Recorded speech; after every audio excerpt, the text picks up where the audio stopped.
उन जी फिटी आहे मारियो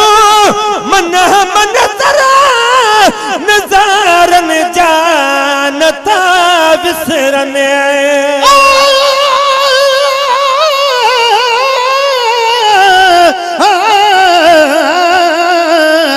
अज मदीने पाक जो अज ओचते ओटार पियो ख्वाब में उन देश जो कया तू बदू दीदार पियो जन्नतुल बकिया खां पियो बाबुल वाली नो अचा सामो सुनन मुनारन जो ॾिसां सिंगार पियो जल्द पोतस जान बन वटे बाब जिब्राई लखा बे दरवाजे मुबारक खां कया दीदार पियो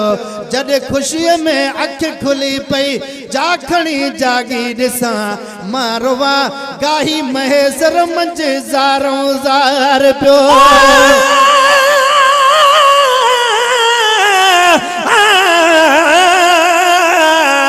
अज मदीने पाक जो ओटार आयो यारवा पूर पियो कल फजर जो नेणन वहायो नारवा साल उठियो सिकंदो वञे थो छा कया किस्मत मुझे हिया चाहिए ही शाय हिया चाहिए ही शेर उठायो वेही बानीअ बारवा बाज पवंदी मुस्तफा के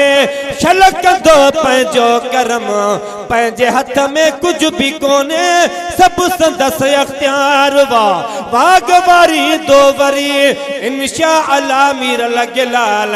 शार तू जो मुस्तफा दे फोनवा है तारवा मुखा मारू मन मन जरा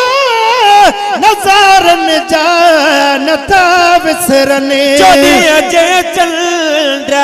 क्या हर नील जी चोटी चिट्टी आहे चोदिया जे चंद्र हर नील जी चोटी चिट्टी आहे मता उडरी पवे अख में एड़ो कख कोन था उडरे आए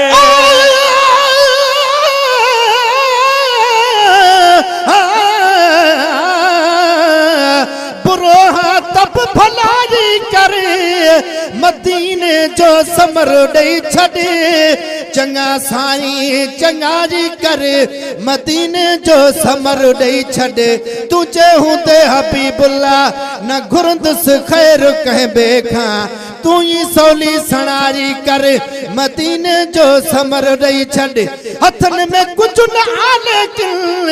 अंदर में सिक आवाजिया रहमत रहन मारी करे मदीने जो समर दई छड़े घुराया शहर में हड़मा मदीने खोड़ सायल थई मुझी हिम्मत अफजाई करे मदीने जो समर दई छड़े छिके एक मिनट में हाजिर पांचे रोजे अगिया अजरी हाफिज न्याज पाही करे मदीने जो समर दई छड़े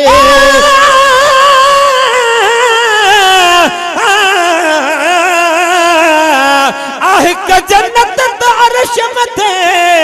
ऐ भी जन्नत मदीने में कलब ईमान दिल जाजे आहे राहत मदीने में सफा बेचैन इंसान के मिले फरहत मदीने में मीर लडसनी अथई रब जी तदस कुदरत मदीने में मता उडरी पवे अख में एड़ो कख कोन थो उडरे घुमायो प्यार पारनिया घुमी मोहर घिटी आहे मते मोतियल जतानन खां मदीने जी मिट्टी आहे तबीयत रोज थी ताने पुनः जे पार जे पासे तबीयत रोज थी ताने पुनल जे पार जे पासे सुत वञ पो वरी सिकड़ी लगी भी हर बिटी आहे मथे मोतियन जतणन खां मदीने जी मिट्टी आहे रही रमज़ान खां अॻ में हलो हाजी गुलाम नबी रही रमज़ान खां अॻ में हलो हाजी गुलाम नबी सलाह अहिड़ी सुबुह लाखूं सौदाइण दिले सिटी आहे मथे मोतियल जताणन खां मदीने जी मिट्टी आहे पेशकश फ़कीर साउंड सर्विस चंगुलानी पेशकश फ़कीर साउंड सर्विस चंगुलानी राब्ता नंबर 0300 3197 494 0347 32 41 334